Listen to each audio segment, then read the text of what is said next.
Now, BizTown is it's a mini town. This past June, I went to the McGrath family JA BizTown, and I learned to keep up with my debit card. Now, what were the biggest lessons you hope students would learn from this experience? I think how to manage their money, how to manage their checking account, how to make good choices.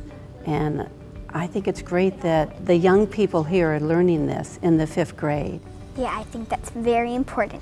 If you had an opportunity to spend a day at the McGrath family JA BizTown, what would be your dream job for the day? I think we'd have to argue about that because Humane Society is our choice. Now, Miss Carlee, how have you encouraged your daughter? How have I encouraged my daughter? I think it was kind of the other way around. She started with guinea pigs as a little girl. Whatever she got into, I did too. I'm very interested in this guinea pig whole breeding and everything. Now, tell me more about that. Well, when I was your age, I got a guinea pig, 2. One was Little Runt and Big Runt. Hi, Little Runt, how are you?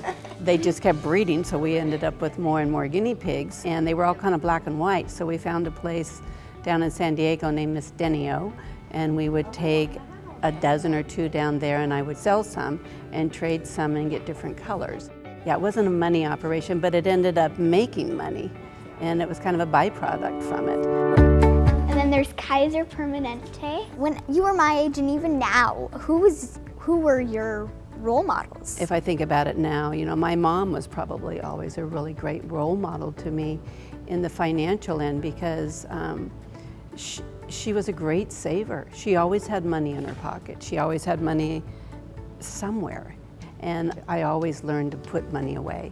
When you work, you don't spend everything you have, you put half of it away. Or if you can't put half, you put something away so that you always have money.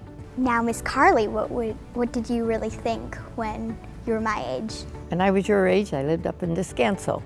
My mother and I lived in the mountains, and this was during the Depression, and I always remember that my mom had $20, and she always had it pinned someplace in her blouse or her sweater.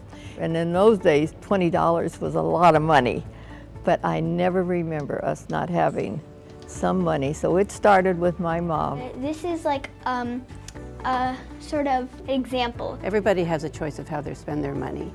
And I think Junior Achievement tries to teach children and young adults how to spend their money so that they always have money left over for the future. And I think that's very important.